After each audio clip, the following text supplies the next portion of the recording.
தந்தை, மகன், தூய ஆவியின் பெயராலே ஆமேன். மூவொரு கடவுளுடைய அருளும் ஆசீரும் பாதுகாப்பும் வழி நடத்துதலும் உங்களோடு இருப்பதாக. இயேசுவில் என் அன்பு சொந்தங்களே, இன்று டிசம்பர் மாதம் 1ஆம் தேதி. புதிய மாதத்திலே புதிய உத்வேகத்தோடு புதிய சிந்தனைகளோடு அடியெடுத்து வைத்திருக்கின்றோம்.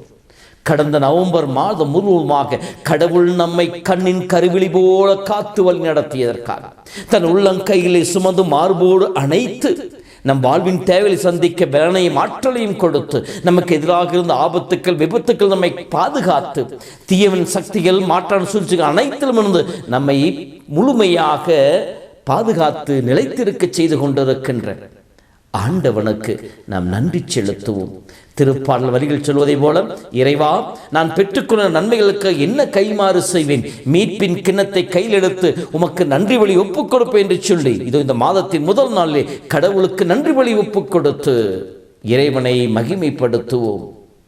தொடர்ந்து இந்த டிசம்பர் மாதம் முழுவதுமாக கடவுளுடைய அற்புதமான கிருபையை வேண்டி மன்றாடுவோம். அப்படி நன்றி உள்ளத்தோடு அகமகிழோடு ஆண்டோடைய இல்லத்தை நாம் தேடி வருகின்ற பொழுது கடவுள் கொடுக்கின்ற ஆசீர்வாதங்களாக இன்றைய திருப்பாடல் மிக அழகாக நமக்கு சொல்லி காட்டுகின்றது. திருப்பால் 122 அகமகிழ்வோடு ஆண்டவர் இல்லத்திற்கு செல்வோம். இந்த வார்த்தை கேட்டு நான் ஆண்டவர் இல்லத்திற்கு நான் நாடி வருகின்ற பொழுது கடவுள் கொடுக்கின்ற ஆசீர்வாதம் இந்த மாதம் முழுவதும் உங்கள் வாழ்வில் தங்கி இருக்கட்டும்.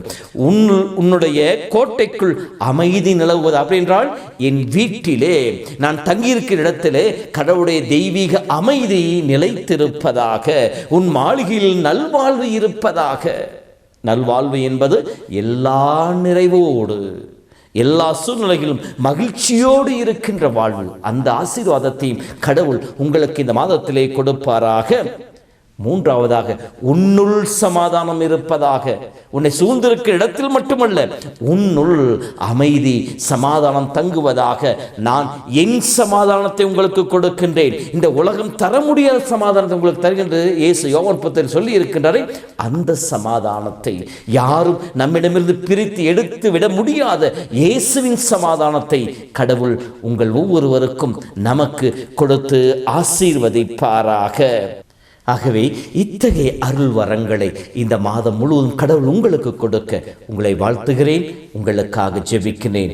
அன்பு சொந்தங்களே, திருவருகை காலத்தின் முதல் வாரத்தின் 2வது நாள். இந்த நாளிலே கடவுள் நமக்கு சொல்லுகின்ற வார்த்தை, இயேசுவை வியக்க வைக்கும் விசுவாசம் என்னிடம் இருக்கின்றதா? நம்பிக்கை என்பது, விசுவாசம் என்பது என்ன என்று சொல்லி பார்க்கிற பொழுது எபிரேயர் புத்தகம் 11:1 இவ்வாறு சொல்லப்பட்டிருக்கின்றது. நம்பிக்கை என்பது நாம் எதிர்நோக்கி இருப்பவை கிடைக்கும் என்னும் உறுதி, கண்ணுக்கு புலப்படாதவை பற்றிய ஐயமற்ற நிலை என்று சொல்லப்படுகின்றது. நம்மால் கண்ணால் காண்பது மட்டுமல்ல, நம் கண்களுக்கு அப்பாற்பட்ட நடக்க நிகழ்வுகளிலும் நாம் எந்தவித சலனமும் இல்லாமல் ஐயம் இல்லாமல் ஆண்டவரை நம்ப வேண்டும். ரோமர் புத்தகம் 4:14-15 படிக்கிற பொழுது ஆபிரகாம் விசுவாச தந்தை என்று சொல்லப்படுகிறது. காரணம், இல்லாதவர்களை இருக்கச் செய்வரும் இறந்தவர்களை வாழ்விக்கச் செய்வரும் ஆகிய கடவுள் மேல் ஆபிரகாம் நம்பிக்கை கொண்டார் என்று சொல்லப்படுகின்றது. 100 வயதிலே உனக்கு மகன் பிறக்கும் என்று சொல்லுகின்ற பொழுது ஆபிரகாம் நம்பினார், சிறிதும் சலனம் இல்லாமல் நம்பினார். எனவே அது முழுவதும் அவருக்கு கைகூடியது. இதான் நம்பிக்கையினுடைய ஆதாரமாக இருக்குது. நம்பிக்கையினால் அன்றி எவரும் கடவுளை அணுகி வர முடியாது என்று சொல்லப்பட்டிருக்கின்றது. நம்பிக்கை என்பது அதே 11:6 படிக்கிற பொழுது, நம்பிக்கையினால் எவரும் கடவுளுக்கு ஏற்புடையவர்களாக இருக்க முடியாது, மேலும் கடவுளை அணுகிச் செல்வோர் அவர் இருக்கின்றார் என்பதையும் அவரை தேடி செல்வோருக்கு தக்க கைமாறு கொடுப்பார் என்பதையும் நம்ப வேண்டும் என்று சொல்லப்படுகிறது.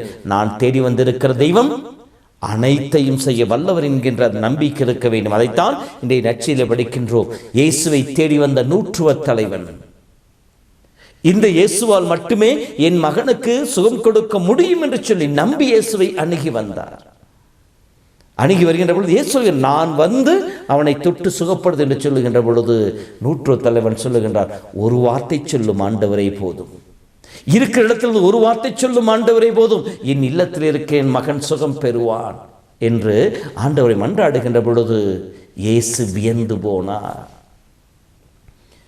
தன்னிலே அவன் வைத்திருக்கின்ற அந்த நம்பிக்கையை பார்த்து இயேசு வியந்து போனார். யோவான் புத்தகம் 11 படிக்கிறோம், நீ நம்பினால் மகத்துவமான காரியங்களை காண்பாய் என்று சொன்னாரே, அது இந்த நேரத்தில் நிறைவேறுகின்றது. நூற்றுவர் தலைவனை பார்த்து சொல்லு, நீ விரும்பியபடி நடக்கட்டும், போ, உன் மகன் சுகம் பெறுவான்.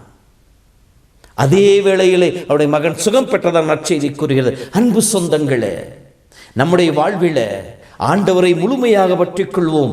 என் தேவனால் எல்லாம் கூடும் என்று சொல்லி நம்புவோம். நம்முடைய வாழ்க்கையில் வருகின்ற சிறு சிறு துன்பங்கள், துயரங்கள், வேதனை அனைத்தின் மத்தியிலும் ஆண்டவரை இறுக பற்றிக் கொள்வோம். நான் நம்பி வந்திருக்கிற தேவன் எனக்கு அனைத்தையும் செய்ய வல்லவர். சிறிதும் சந்தேகம் இல்லாமல் நம்புவோம். நம்புகின்ற பொழுது நம் வாழ்விலும் அற்புதங்களை காண முடியும், நம் வாழ்விலும் அதிசயங்களை காண முடியும். ஒவ்வொரு நாளும் ஒவ்வொரு நிமிடமும் இயேசு நம்மோடு இருக்கின்றார். நமக்கு சமாதானத்தை கொடுக்கின்ற கடவுள், நமக்கு அமைதியை கொடுக்கின்ற கடவுள், நம் வாழ்வில் நிலையான நல் வாழ்வை நமக்கு பரிசாக தருகின்ற கடவுள் நம்மோடு இருக்கின்றார். ஆம் அன்பு சகோதரமே, நூற்றுவர் நமக்கு ஒரு அற்புதமான வழியை காட்டி இருக்கின்றார்.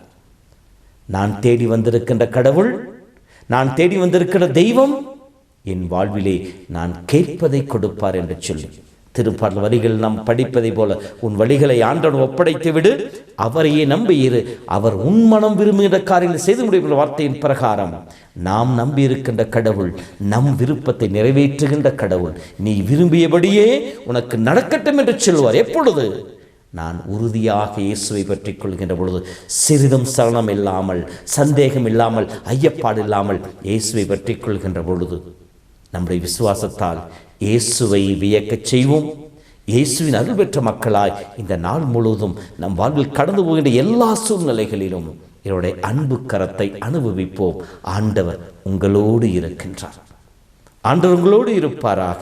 எல்லாம் வல்ல இறைவன் தந்தை, மகன், தூய ஆவி உங்களை நிறைவாய் ஆசீர்வதிப்பாராக. ஆமென். ஆண்டுக்கு ஒரு முறை வருகிறது திருவருகை காலம், மனதினில் சந்தோஷம் பொங்கிடுது, இறை பிறப்பின்